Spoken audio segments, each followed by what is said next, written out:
Mi papá nunca medía sus palabras cuando se trataba de mi apariencia. Cada vez que bajaba las escaleras con algo de maquillaje, movía la cabeza y decía, ¿tanto esfuerzo para qué? No se puede maquillar la fealdad. Cuando cumplí 16 y mencioné que tal vez iría al baile de graduación, soltó una risita seca. Guarda tu dinero, nadie te va a invitar de todos modos. Lo peor era lo natural que le salía a decir esas cosas, como si hablara del clima. Mi mamá nunca decía nada, solo ponía esa cara incómoda. Cambiaba de tema y preguntaba si ya había hecho la tarea o lavado los platos. Mi hermano menor, Emiliano, nada más volteaba los ojos. Tenía 13 años y estaba más metido en sus videojuegos que en el drama familiar. Mi papá trabajaba en la construcción, allá en Guadalajara, y llegaba a casa todos los días quejándose de la espalda, del jefe, del tráfico o de cómo todo estaba subiendo de precio. Pero por alguna razón, siempre tenía energía de sobra para criticar mi apariencia. «Heredaste la nariz de tu abuela», decía durante la cena frente a las visitas. Pobre criatura. Cuando empecé mi último año de prepa y hablé de la posibilidad de ir a la universidad, se burló. ¿Pa qué? Vas a acabar embarazada y dejando todo a medias. Mejor aprende a cocinar desde ahora. El punto de quiebre llegó 3 semanas antes de la graduación.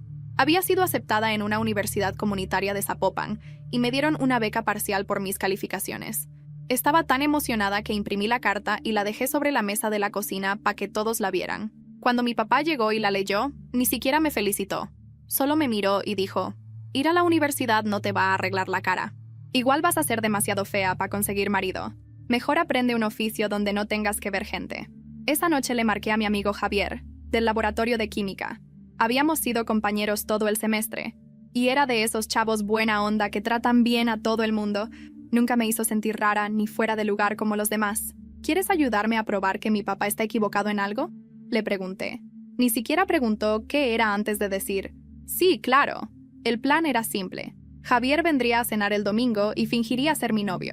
Le expliqué los detalles de nuestro romance. Llevábamos 2 meses saliendo, nos conocimos en la clase de química y él planeaba estudiar ingeniería en la Universidad de Guadalajara. Javier era, la verdad, muy guapo. Jugaba fútbol y tenía esa confianza tranquila que hace que todo parezca fácil. Llegó el domingo y me tomé mi tiempo para arreglarme. No porque creyera que eso me haría bonita, sino porque quería que mi papá notara que me había esforzado. Javier llegó puntual, con pantalones color caqui, camisa de botones y un ramo de flores para mi mamá, justo como le había sugerido. Cuando lo presenté como mi novio, el rostro de mi papá se quedó completamente serio. Durante la cena, Javier estuvo perfecto. Elogió la comida de mi mamá, le preguntó a mi papá por su trabajo en la obra y hasta jugó videojuegos con Emiliano después. En la mesa me tomó de la mano y me llamó hermosa 2 veces. Una de ellas justo cuando mi papá estaba escuchando. Cada vez que mi papá intentaba soltar alguno de sus comentarios de siempre, Javier lo cortaba con algo positivo. Cuando dijo que yo era demasiado exigente con los restaurantes, Javier respondió, «A mí me encanta que siempre sepa lo que quiere. Tiene un gusto increíble». Y cuando mencionó mis rasgos desafortunados, Javier frunció el ceño y dijo confundido, «¿Estamos hablando de la misma persona? Porque yo la veo preciosa». El toque final fue cuando Javier se despidió. Me dio un beso en la mejilla frente a todos y dijo sonriendo, «Nos vemos mañana, hermosa». Apenas se fue, encontré a mi papá en la cocina, con cara de no entender nada. «¿Dónde lo conociste?», preguntó en voz baja. «En la clase de química», le dije. «Resulta que sí hay gente que piensa que valgo la pena». Mi papá asintió despacio, sin mirarme a los ojos. «Se ve buen muchacho», murmuró. A la mañana siguiente, en el desayuno, estaba diferente. En vez de su comentario habitual sobre mi cabello o mi ropa, me preguntó si quería que me llevara a la escuela. «Javier va a pasar por mí», respondí. Solo asintió y volvió a su café. Javier y yo mantuvimos el noviazgo falso 3 semanas más, hasta la graduación. Se lo tomó tan relajado que, al final, terminamos haciéndonos amigos de verdad. Nunca imaginé que el silencio pudiera doler tanto. Después de la graduación, la casa se volvió un museo de sonidos contenidos. El roce de los cubiertos, el murmullo del noticiero, el crujido de la silla de mi papá. Nada más. Ya no había insultos, ni bromas crueles, ni risas sarcásticas sobre mi cara. Solo ese silencio espeso que me perseguía desde que Javier dejó de venir. A veces pensaba que lo prefería gritándome, porque al menos sabía qué estaba pensando. Ahora, en cambio, me observaba sin decir nada, como si tratara de entender en qué momento había perdido el control sobre mí. Una noche, mientras lavaba los platos, sentí su mirada detrás de mí. No dijo nada, pero su respiración pesada llenaba la cocina. «¿Qué?», pregunté sin girarme. «Nada», Solo. Te ves diferente, dijo al fin, en voz baja. No supe si lo dijo como elogio o amenaza. Dejé el plato en el fregadero y subí a mi cuarto. Mi mamá fingía que todo estaba bien. Cocinaba más de lo normal. Hacía comentarios forzados sobre el clima o sobre las noticias, pero sus ojos evitaban los míos. Sabía que ella sentía la misma tensión que yo, pero estaba demasiado acostumbrada a callar. Mi hermano Emiliano, en cambio, actuaba distinto. Empezó a pasar más tiempo conmigo. Se sentaba en el sillón mientras yo estudiaba, sin decir mucho. Una tarde, mientras hacía mi solicitud para el curso de verano en la Universidad de Guadalajara, él soltó: «Papá te tiene miedo». Levanté la vista. ¿Miedo? ¿De mí? Sí. Nunca había visto que alguien lo callara sin gritar. Me reí, pero sentí un nudo en el estómago. Esa palabra, miedo, me revolvía algo dentro.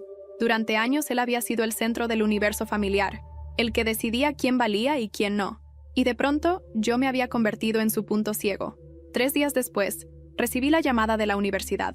Me habían aceptado en el programa de verano. La coordinadora explicó que incluiría talleres de ciencias y orientación vocacional. No podía dejar pasar la oportunidad.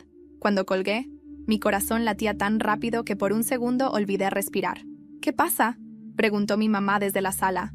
«Me aceptaron, en el curso. Empiezo en 2 semanas». Ella sonrió, con ese tipo de sonrisa que apenas se atreve a existir. «Qué bueno, hija, te lo mereces». Y justo entonces, mi papá entró por la puerta. Tenía la camisa manchada de polvo de cemento y los ojos cansados. Vi el momento exacto en que escuchó mis palabras. «¿Qué te aceptaron dónde?», preguntó, dejando el casco en la mesa. «En la universidad. Un curso de verano». Silencio. Ese mismo silencio denso que ya conocía.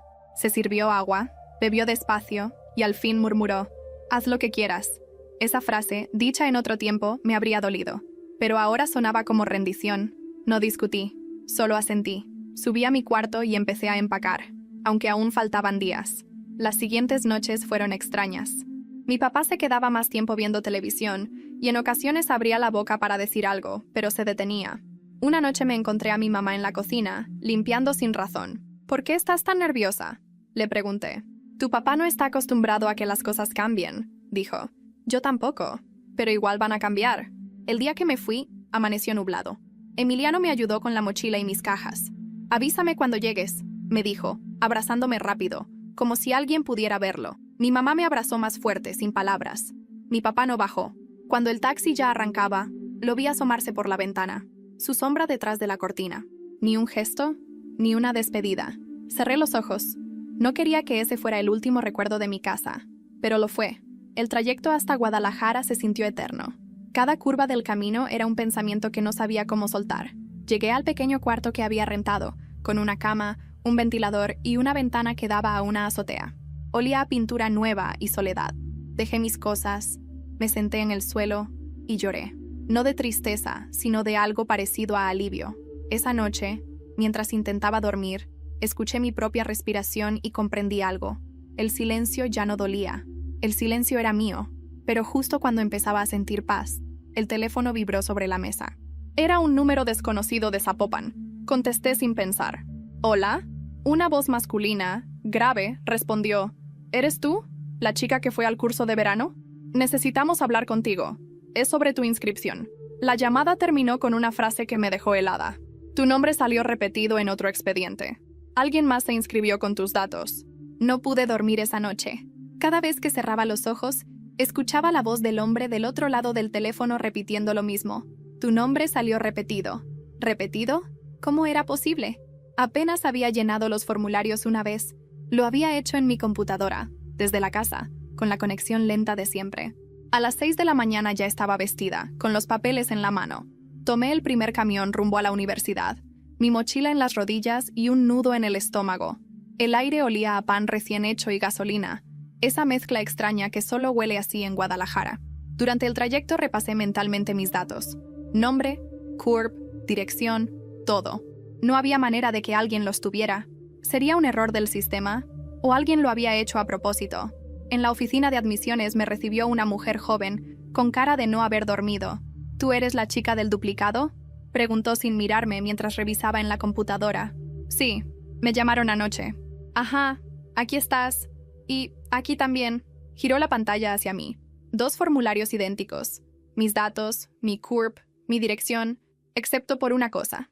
El correo electrónico no era el mío. ¿Ves?, dijo ella señalando la pantalla. Este correo no coincide. Lo leí despacio. Sofía, Mr. 94. Tragué saliva. No conozco ese correo. Bueno, vamos a investigar. No te preocupes. No afecta tu ingreso. Solo tenemos que aclararlo. Pero sí me preocupé. Demasiado. Cuando salí del edificio, el sol me golpeó en la cara. Sentí una mezcla de rabia y miedo. Caminé sin rumbo hasta llegar a un parque. Me senté en una banca y abrí mi celular. Pensé en Javier. Hacía semanas que no hablábamos, pero era la única persona que conocía bien el proceso de inscripción, porque me había ayudado con algunos formularios. Le escribí un mensaje corto. ¿Tienes un minuto? Pasó algo raro con mi inscripción. No respondió de inmediato. Me quedé mirando la pantalla hasta que el teléfono vibró. ¿Qué pasó? Le conté todo. Tardó unos segundos antes de contestar. Eso es muy raro. Nadie debería tener tus datos. ¿Te hackearon? No lo sé. Pero el correo que aparece tiene mi nombre, casi igual. ¿Y si fue alguien de tu familia? A veces los sistemas guardan todo en la misma red.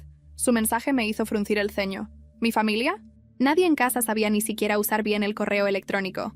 Excepto Emiliano. Esa tarde lo llamé. ¿Tú hiciste algo con mis papeles de la universidad? Pregunté directo. ¿Qué? No, claro que no. ¿Por qué lo haría? No sé. Apareció un registro duplicado. ¿Y eso qué significa? Que alguien usó mis datos. Hubo un silencio corto del otro lado. ¿Y papá lo sabe? No. Y no quiero que lo sepa. Colgué antes de que dijera algo más. Pasaron los días. Empecé las clases del curso con una sensación constante de vigilancia. Cada vez que entraba al laboratorio, sentía que alguien me observaba. Intenté concentrarme, pero no podía. Una tarde, mientras salía de la biblioteca, vi a lo lejos una figura conocida. Un hombre de espaldas, con una gorra azul y postura rígida. Se parecía a mi papá. Mi corazón se aceleró. Me acerqué unos pasos, pero cuando el hombre se giró, no era él. Era un trabajador del mantenimiento. Aún así, el miedo se me quedó pegado en la piel. Esa noche, cuando regresé al cuarto que rentaba, encontré un sobre debajo de la puerta. No tenía nombre, solo mi dirección escrita con letra torpe. Dentro había una hoja doblada.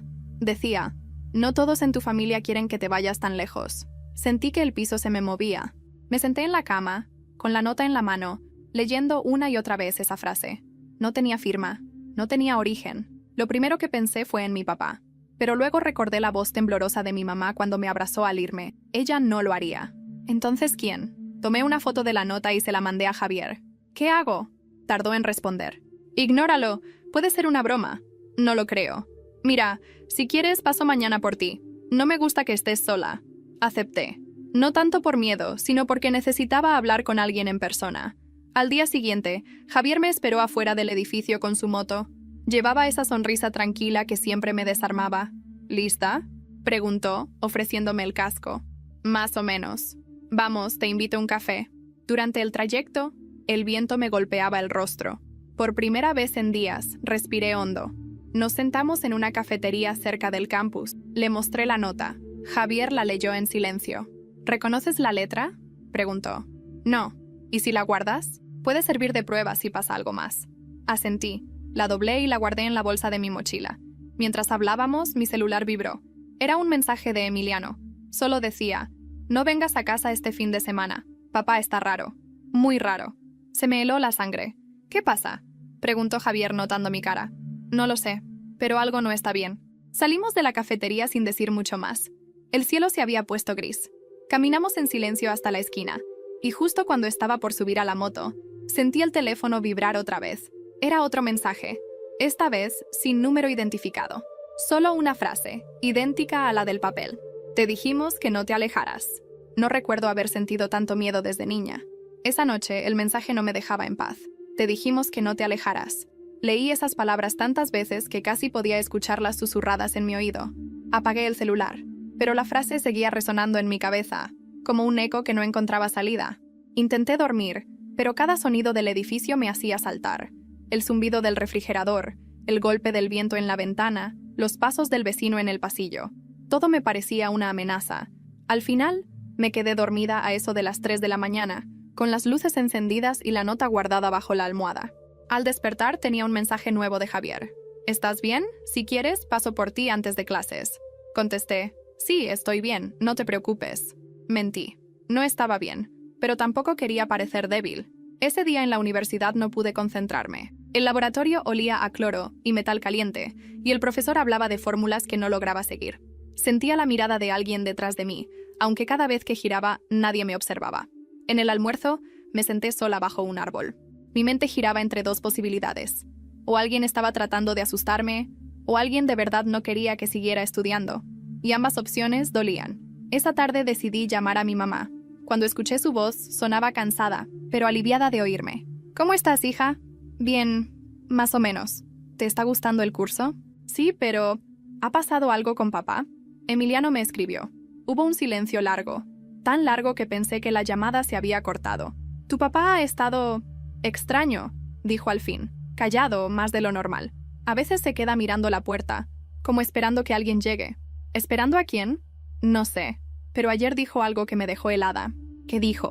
«Ella no va a durar allá, ya lo verás». El estómago se me apretó. ¿Dijo eso de mí? Sí, pero tú no le hagas caso, mi amor. Él no entiende nada. No respondí. Me dolía más de lo que quería admitir.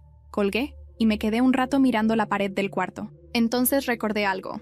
En el sobre de la nota había un pequeño manchón de cemento seco, como el que mi papá traía siempre en la ropa del trabajo. Lo había notado, pero no le di importancia en ese momento. Ahora no podía dejar de pensarlo. Esa noche fui a la administración del edificio y pedí revisar las cámaras del pasillo. La encargada, una mujer robusta y amable, accedió después de insistirle un poco. Vimos la grabación del día en que encontré el sobre. Y ahí estaba. A las 6:35 de la tarde, una figura con gorra y chamarra oscura dejaba el sobre bajo mi puerta.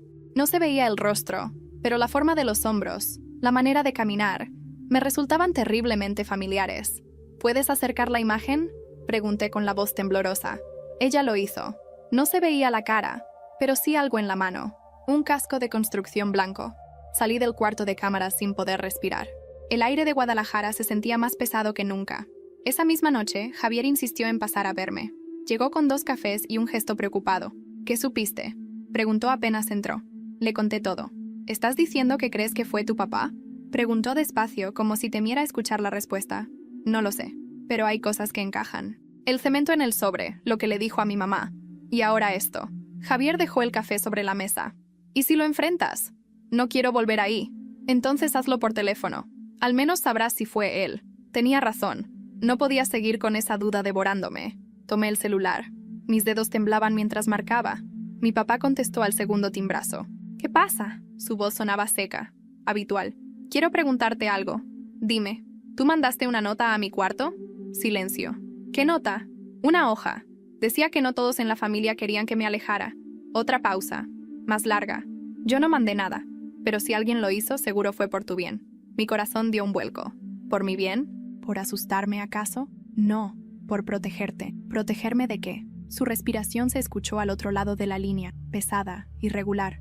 De la gente que te va a hacer daño allá. Tú no conoces cómo es el mundo, hija. La universidad no es para ti. ¡Claro que lo es!, grité sin poder contenerme. Y no tienes derecho a decidirlo. Hubo un silencio cortante. Luego dijo algo que me heló la sangre. No me provoques, Sofía. No sabes de lo que soy capaz cuando quiero cuidar a mi familia. Colgué. Las manos me temblaban. Sentí que el cuerpo entero me ardía por dentro. Javier me miró en silencio, esperando que dijera algo. ¿Qué te dijo? Que quiere protegerme, dije, apenas respirando, pero suena más como una amenaza. Esa noche no dormí. Guardé la grabación de las cámaras en un pendrive y la metí en mi mochila, junto con la nota. Ya no sabía qué era peor, que él me odiara, o que pensara que me estaba cuidando. A la mañana siguiente, cuando bajé por un café, el conserje me llamó desde la entrada. «Señorita Sofía, anoche vino un hombre preguntando por usted. ¿Cómo era?» «Alto, de unos 50, con casco de obrero». ¿Dijo su nombre?» «Sí, dijo que era su padre, y que volvería hoy». Esa mañana sentí que el aire pesaba distinto, como si la ciudad entera respirara a mi ritmo, con miedo. El conserje me lo repitió una vez más. Dijo que iba a volver, señorita. Parecía molesto, pero tranquilo. Esa palabra, tranquilo, me sonó como una amenaza. Le agradecí y subí corriendo las escaleras. En el cuarto, me quedé de pie frente a la puerta, sin saber qué hacer. ¿Llamar a la policía? No había hecho nada realmente ilegal. ¿Avisar a mi mamá? Solo la asustaría. Javier fue el único que me vino a la mente. Le escribí. Mi papá vino. Al edificio. Dijo que volvería. «Voy para allá», respondió sin dudar. Mientras lo esperaba, caminé por el cuarto en círculos. Las sombras del amanecer entraban por la ventana, y cada ruido en el pasillo me hacía contener el aliento. Cuando escuché los pasos de Javier, salí corriendo a abrir. Traía el casco de la moto en una mano y la preocupación pintada en el rostro. ¿Lo viste? No. Pero el conserje me dijo que vino anoche. ¿Qué quería? Supuestamente verme. Javier entró al cuarto y miró alrededor, como si esperara encontrar rastros de algo. No puedes quedarte aquí sola. No tengo a dónde ir. Puedes quedarte en mi departamento unos días. Tengo sofá y cerradura buena. Su propuesta me desconcertó. Era la primera vez que alguien me ofrecía protección sin pedírselo. Asentí, casi sin pensarlo. Solo por unos días. Empaqué lo esencial. Ropa, mi laptop, el pendrive con la grabación, la nota. Mientras cerraba la maleta, miré la puerta una última vez. Tenía una pequeña marca, como si alguien hubiera empujado con fuerza la cerradura. El camino hasta el departamento de Javier fue silencioso. El ruido de la moto y el viento eran lo único que me mantenía en el presente. Al llegar, me mostró el sofá. Era un pequeño estudio, limpio, con olor a café y libros abiertos. «Puedes quedarte el tiempo que necesites», dijo. «Gracias, de verdad. Esa noche cocinamos algo simple, pasta y pan». Me reí por primera vez en semanas cuando Javier dejó caer la olla al suelo. Nunca dije que supiera cocinar. Bromeó. Fue un momento mínimo, pero me devolvió algo que había olvidado. Sentirme segura. Antes de dormir, me miré en el espejo del baño. Había ojeras, el cabello desordenado, pero mis ojos tenían un brillo distinto. Ya no era solo miedo, era algo más. Determinación. Me dormí en el sofá, envuelta en una cobija ligera. A medianoche, un ruido en la ventana me despertó. Javier seguía dormido en su cuarto. Me levanté despacio. Al acercarme vi un reflejo en el vidrio. Alguien estaba afuera, parado en la calle, justo frente al edificio. Un hombre, con casco blanco y una linterna. Sentí como el corazón me martillaba el pecho. Me aparté del cristal y desperté a Javier. «Está allá», susurré. «¿Quién?» «Mi papá». Lo vi. Javier se asomó con cuidado. El hombre ya no estaba. Bajamos al lobby del edificio, pero no había nadie. Dejamos aviso en la recepción. El guardia prometió revisar las cámaras. Subimos otra vez sin hablar. Javier me ofreció su cuarto. «No te quedes sola en la sala», dijo. Dormí poco, con sobresaltos. A la mañana siguiente, el guardia nos llamó para ver las grabaciones. Ahí estaba, un hombre alto, con casco de obrero, mirando hacia arriba, hacia nuestra ventana. No hacía nada, solo observaba, quieto, durante casi 15 minutos. Luego se alejaba, desapareciendo entre los coches. «Esto ya no es normal», dijo Javier. «Lo sé, podemos denunciarlo». «¿Y decir qué? Que mi papá me está mirando desde la calle. No van a hacer nada». Esa tarde recibí un mensaje de Emiliano. «Mamá está muy mal. Papá no duerme. Dice que tú lo provocaste. Que todo lo que está haciendo es por tu culpa». El mensaje me dejó paralizada. «¿Qué te pasa?», preguntó Javier. Le mostré la pantalla. Él apretó los labios. «Tu mamá necesita ayuda. No puedo volver. Entonces déjame ir yo. Hablo con ellos». «No, no quiero que te metas. Ya estoy metido». Discutimos. Él quería ir. Yo quería que no. Al final, accedí a que llamara a mi mamá desde su teléfono. «Doña Mariela, soy Javier». «Sí, el amigo de Sofía». La escuché hablar del otro lado, agitada. «Sí, señora. La he estado ayudando». «No, está bien, solo...». Javier frunció el ceño. «¿Cómo que no le digan nada?» «¿A quién?». Me miró fijamente mientras escuchaba. Luego colgó. «Tu mamá dijo que no te contara, pero tengo que hacerlo». «¿Qué?». «Dijo que tu papá no fue el que dejó la nota, que ella sabe quién fue». Sentí que el suelo se me abría. «¿Quién?», susurré. Javier respiró hondo. «Tu hermano, Sofía. Fue Emiliano». Por un segundo, no supe si había escuchado bien. «Eso no puede ser». Dijo que él fue quien escribió la nota, que lo hizo para ayudarte a volver a casa antes de que algo peor pasara. Me quedé muda. Todo giraba en mi cabeza. El miedo, la confusión, la traición. Mi hermano, el único que había estado de mi lado. Esa noche, encendí la grabación de las cámaras otra vez. Miré el video con atención, cuadro por cuadro. Y ahí lo noté. El casco era blanco, sí, pero la figura era más baja de lo que recordaba. Los brazos más delgados. No era mi papá, era Emiliano. Me quedé frente a la pantalla sin parpadear. El brillo del video iluminaba mi rostro, pero todo dentro de mí se sentía oscuro, hueco. Emiliano, no podía ser. No, mi hermano, el mismo que me había escrito para advertirme que papá estaba raro. El mismo que me había abrazado al despedirme sin que nadie lo viera. ¿Cómo podía ser él? Javier me observaba desde el sillón, sin saber qué decir. «¿Estás segura?», preguntó al fin. Mira el video tú mismo, le dije con la voz temblando. Retrocedí la grabación y señalé la pantalla. Mira el paso, el movimiento del hombro. Él camina así desde niño, por un golpe que se dio en la bicicleta. Javier se acercó, miró más de cerca y suspiró. Sí, parece él. No puede ser, no tiene sentido. Quizás tu papá lo convenció, o lo manipuló. Esa palabra, manipuló, me dolió. Mi padre tenía esa habilidad. Torcer las voluntades de todos con palabras que parecían verdades. Tal vez Emiliano creyó que me hacía un favor. Me quedé callada, mirando la pantalla vacía. El silencio se hizo pesado hasta que Javier rompió la calma. Tienes que hablar con él. No, Sofía. Si no lo haces, esto va a seguir. ¿Y qué quieres que le diga? ¿Por qué me traicionaste? ¿Por qué quisiste asustarme? Exactamente eso. Suspiré. No tenía fuerzas para discutir. Decidí escribirle. Necesito que me digas la verdad. Vi el video. Sé que fuiste tú. El mensaje tardó en enviarse. La señal iba y venía como si el universo quisiera darme tiempo para arrepentirme. Cuando por fin marcó entregado, dejé el celular sobre la mesa y me encerré en el baño. Necesitaba respirar, lavar la cara, detener el temblor de mis manos. Cuando salí, Javier estaba mirando mi celular. Te respondió, dijo en voz baja. Tomé el teléfono. Sí, fui yo. Pero no lo entiendes, Sofía. Papá estaba a punto de hacer algo peor. Quise detenerlo. Me senté de golpe. ¿Qué quiso decir con eso? Javier frunció el ceño. ¿Algo peor cómo? Escribí de nuevo. ¿Qué iba a hacer papá? No respondió. Pasaron horas. La ansiedad me comía viva. Cada minuto sin respuesta me hacía imaginar escenarios cada vez más terribles. Mi papá irrumpiendo en la universidad, buscándome en los pasillos, humillándome frente a todos, o peor. Cerca de la medianoche, llegó otro mensaje. Prométeme que no vendrás a casa. Emiliano, dime la verdad. Solo prométemelo. Me levanté y empecé a caminar por el cuarto, con el teléfono apretado en la mano. Javier se acercó. ¿Qué pasa? No quiere decirme nada. Solo me pide que no vuelva. Eso suena mal. Sí, como si algo estuviera a punto de pasar. Decidimos ir a la policía a la mañana siguiente. Por la noche traté de dormir, pero no pude.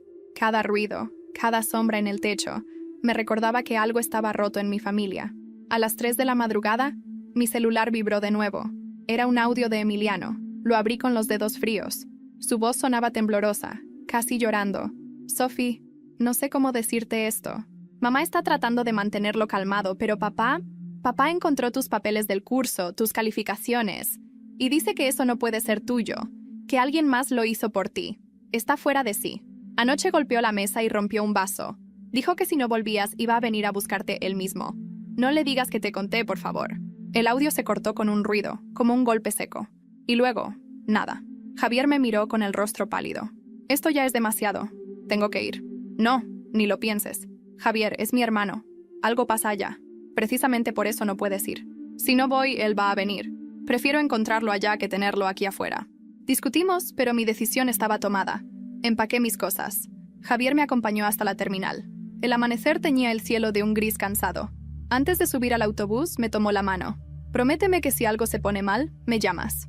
Asentí. Gracias por todo, Javier. El viaje de regreso a Zapopan fue largo. Las montañas se veían borrosas por la neblina, como si no quisieran testificar lo que estaba por venir. A medida que me acercaba a casa, sentía cómo el miedo se convertía en una especie de rabia contenida. No podía entender cómo algo tan simple como querer estudiar había destruido el equilibrio de mi familia. Cuando llegué, la puerta estaba entreabierta. Empujé despacio. El silencio era total. Entré, llamando en voz baja. ¿Mamá? ¿Emiliano? Nadie respondió. El reloj del comedor marcaba las 8. El olor a café quemado flotaba en el aire. Avancé hasta la sala, y ahí lo vi. Mi papá, sentado en la oscuridad, con la mirada fija en la puerta, como si hubiera sabido que vendría. Tenía algo en la mano, mis papeles de la universidad, arrugados. Te lo advertí, dijo sin levantar la voz. No ibas a durar allá. Papá, por favor, tú no entiendes. No es por ti, es por nosotros.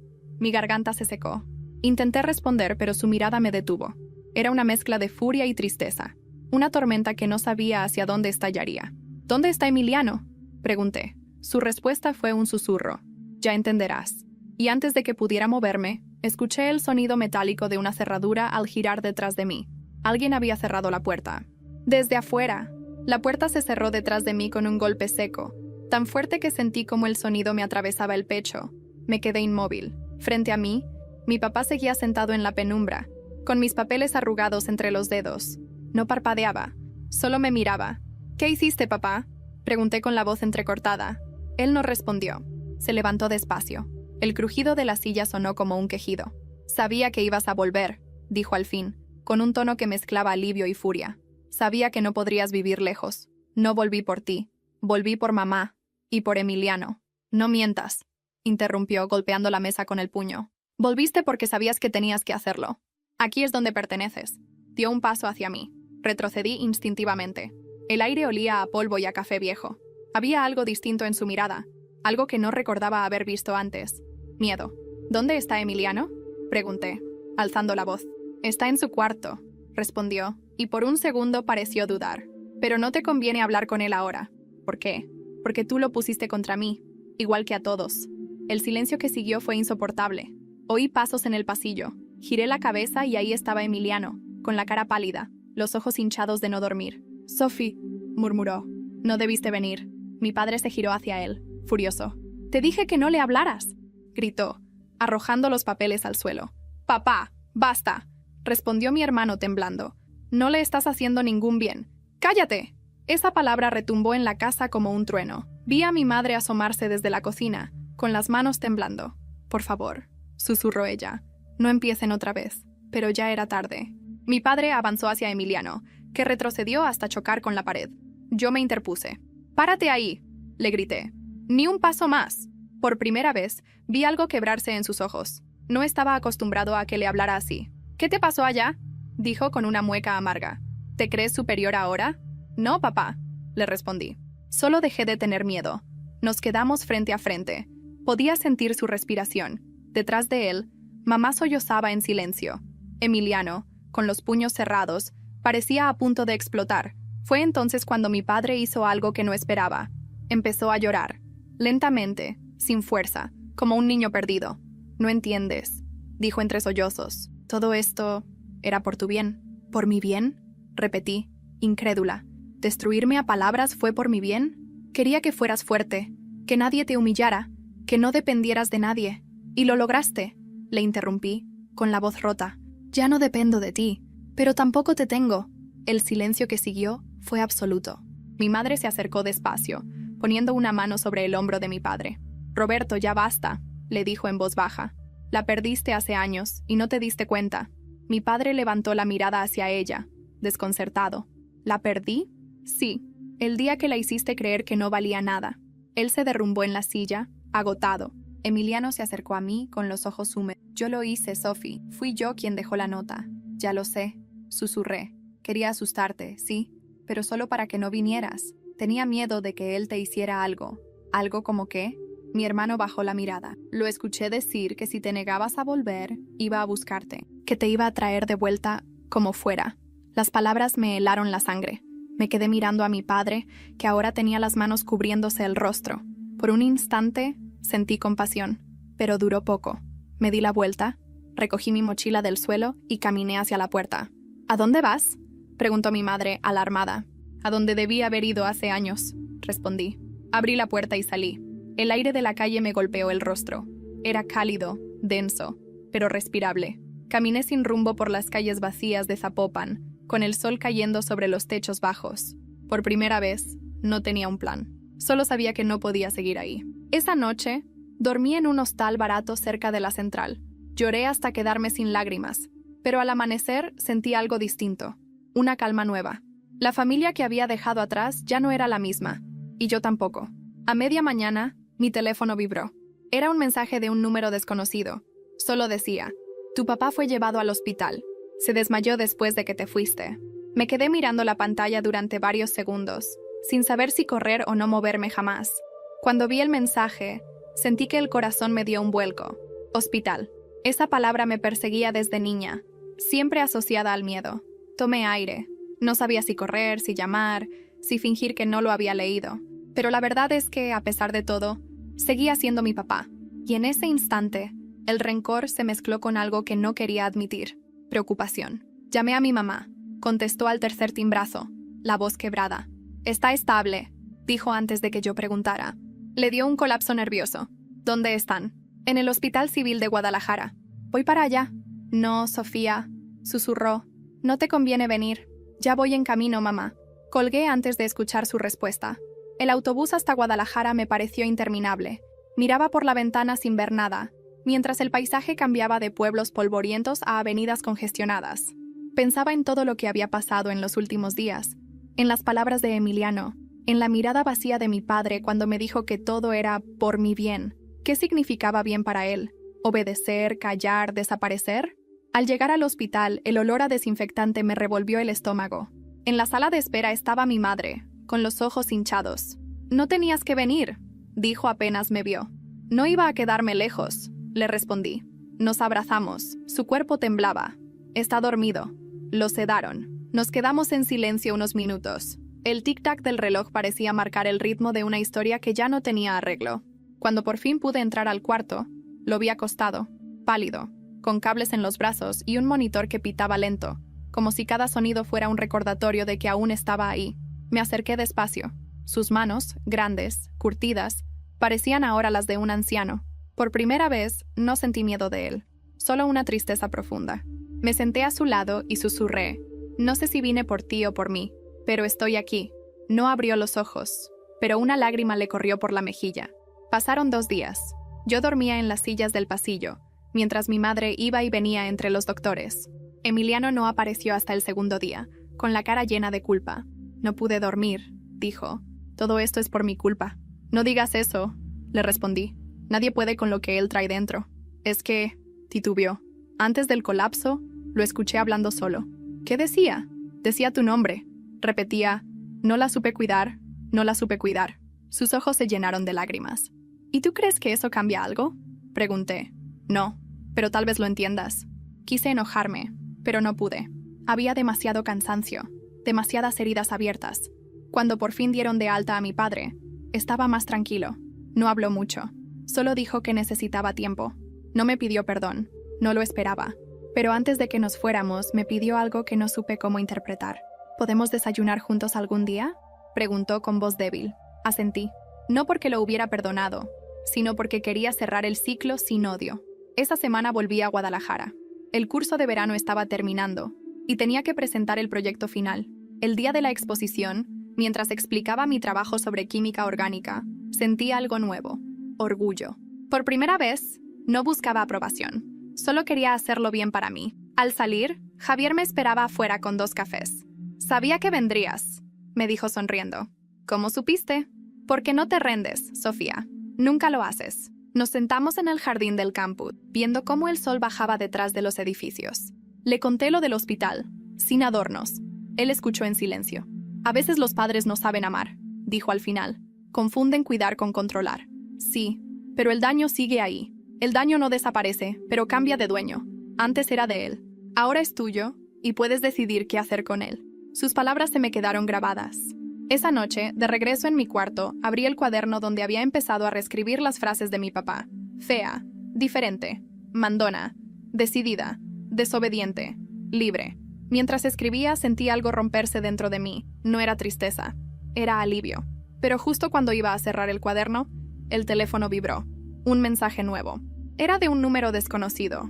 «No todo terminó, Sofía. Alguien tiene que pagar por lo que pasó». No era la voz de mi padre, y no era la de mi hermano. El número tenía la dirección del hospital en el encabezado del mensaje. El mensaje me dejó helada. Miré la pantalla varias veces, intentando convencerme de que era un error. Pero no, ahí estaba. «No todo terminó, Sofía. Alguien tiene que pagar por lo que pasó».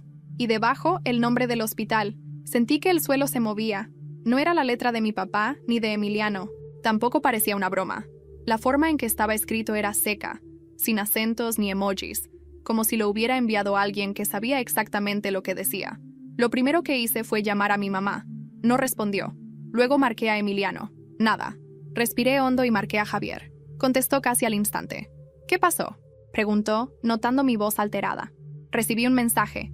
Dice que alguien tiene que pagar por lo que pasó». «¿De qué número?». «Desconocido.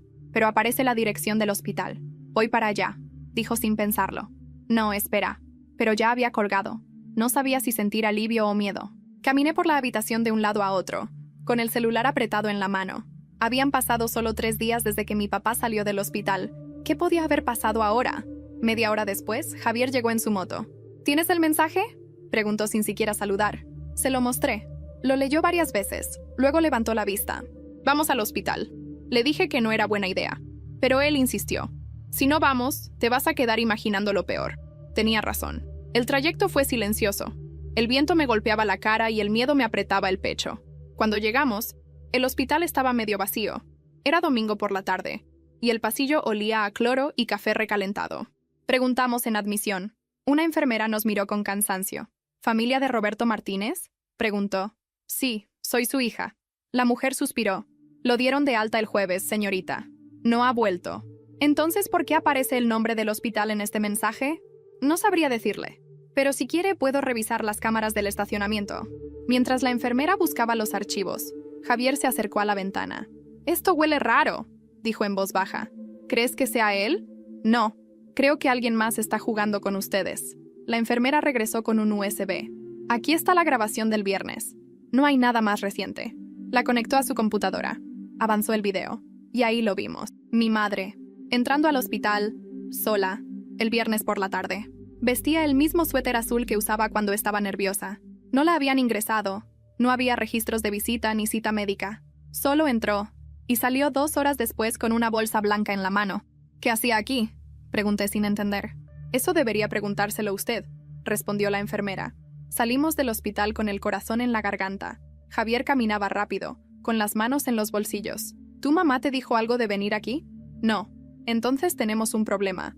Llegamos a la moto, pero yo no podía moverme. Sentía la necesidad de entender. No puede ser, murmuré. Mamá no haría algo así. Sofía, escucha, dijo Javier con calma. No estoy diciendo que sea culpable, pero hay algo que no sabes. Lo miré, confundida. ¿Qué cosa? El mensaje. Cuando me lo enseñaste, lo primero que pensé fue que el número me sonaba. ¿Cómo que te sonaba? Sacó su celular, lo buscó en la lista de llamadas y me mostró la pantalla. Es el mismo número desde el que tu mamá me llamó la primera vez. Sentí un escalofrío recorrerme la espalda. No, eso no puede ser. Sofía, yo no tengo por qué mentirte. Es el mismo.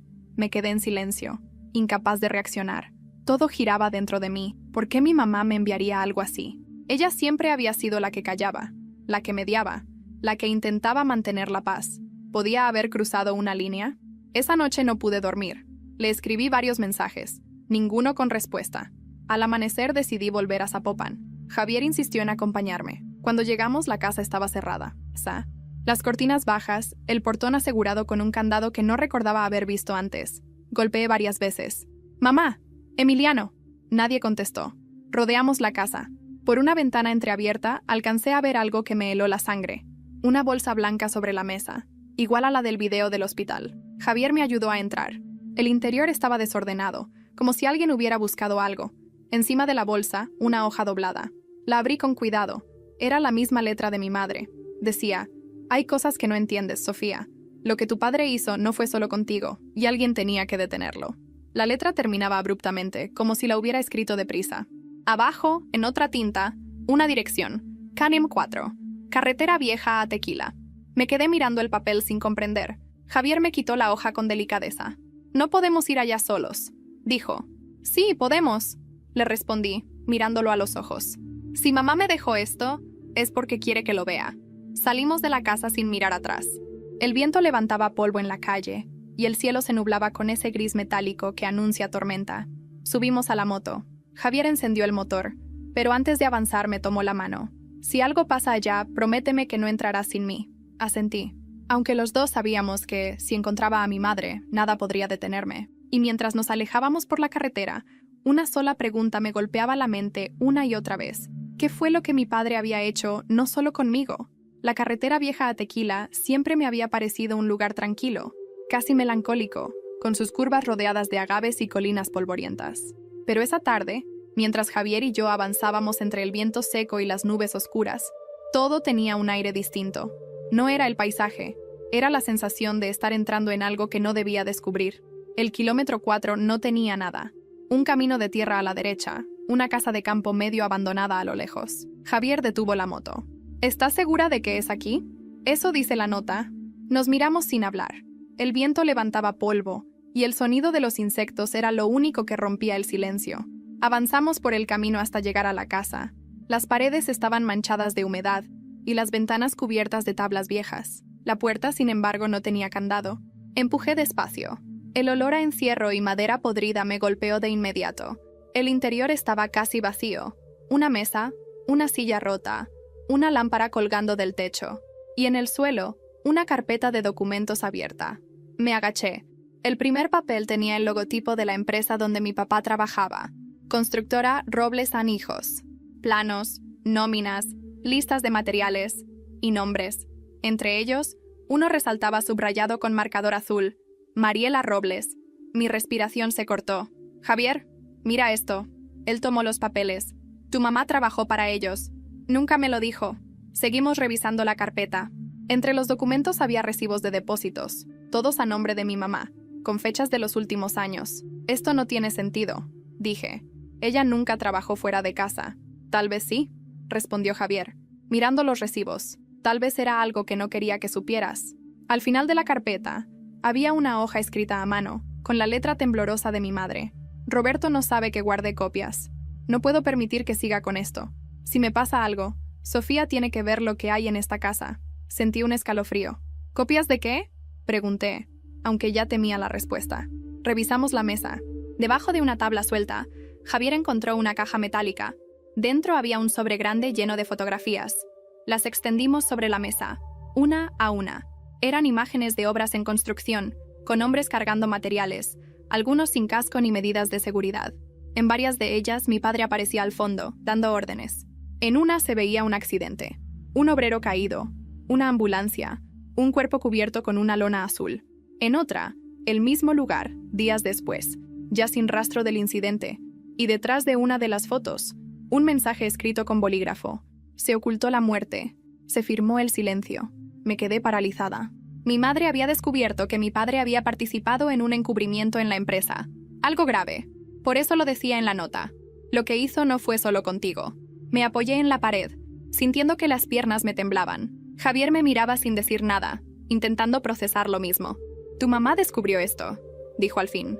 Y tu papá lo supo, y por eso la amenazó, y me quiso traer de vuelta, para controlarlo todo. Exacto. La idea me aplastó. Durante toda mi vida había creído que mi padre me odiaba solo por mi existencia. Pero no, era mucho más oscuro. Yo era la única que podía desenmascararlo. De pronto, un ruido nos sobresaltó, el crujido de una puerta. Javier apagó la linterna y me hizo un gesto de silencio. Los pasos venían de fuera, lentos, arrastrados. Nos escondimos detrás de una columna. La puerta se abrió. Una silueta se recortó en el marco. Era mi madre. Traía la misma bolsa blanca del hospital. Nos miró sorprendida, pero no asustada. Sabía que vendrías, dijo. Su voz sonaba cansada, como si hubiera envejecido en una semana. ¿Qué es todo esto, mamá?, pregunté. Tu padre no quería que nadie supiera la verdad. ¿Qué verdad? Ella colocó la bolsa sobre la mesa y sacó de adentro una grabadora pequeña. Esto, la grabación de la noche del accidente. Yo la guardé. Encendió el aparato. La voz de mi padre se escuchó clara, reconocible, discutiendo con otro hombre. No podemos reportarlo, ¿entiendes? Si lo hacemos, cierran la obra. Y no pienso perder ese contrato. Mi madre cerró los ojos. Un trabajador murió por su culpa. Javier se llevó la mano a la boca. ¿Y él lo ocultó? Sí.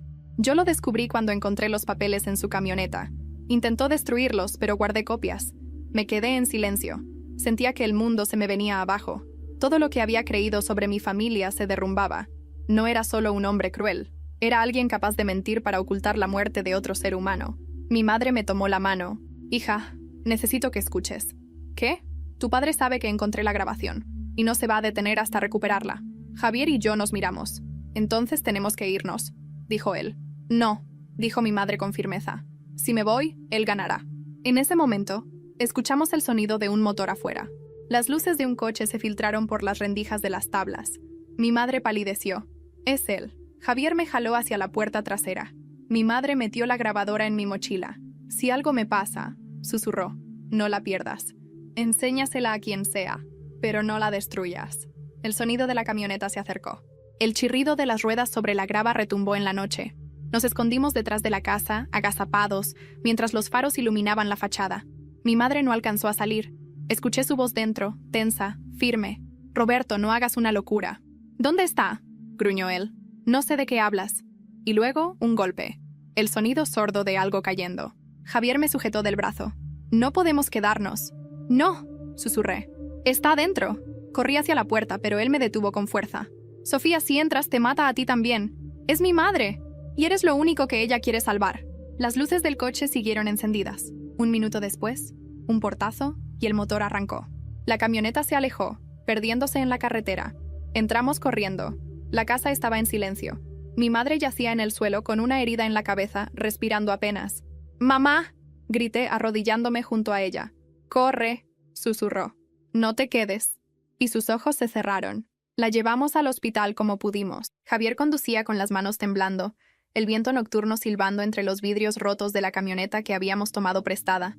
Yo iba atrás, sosteniendo la cabeza de mi madre en mis piernas, suplicándole que no cerrara los ojos. «Aguanta, por favor, mamá, aguanta». Ella murmuraba cosas que apenas podía entender, nombres, fechas, y una frase que repetía una y otra vez: «Que no se pierda, que no se pierda». Cuando llegamos a urgencias, los médicos la recibieron de inmediato. Me quedé afuera, con las manos llenas de su sangre seca y la mochila aún colgada al hombro. Dentro estaba la grabadora, el único testimonio que la vinculaba a la verdad. Horas después, un médico salió. Su cara me lo dijo antes de abrir la boca. «Lo siento, señorita. No sobrevivió al trauma». No lloré, no al principio. Me quedé inmóvil, mirando el piso blanco, escuchando mi respiración como si no fuera mía. Javier me abrazó sin decir palabra, y cuando por fin me permití llorar, fue como si se me rompiera el cuerpo entero. Los días siguientes fueron una niebla. La policía tomó declaraciones, revisó la grabación, habló con los encargados de la constructora. El nombre de mi padre salió en todos los informes, pero él había desaparecido. Su camioneta fue encontrada a 20 kilómetros, vacía. Nadie sabía dónde estaba. Durante la investigación, supe más de lo que quería saber. Mi madre había estado reuniendo pruebas durante meses.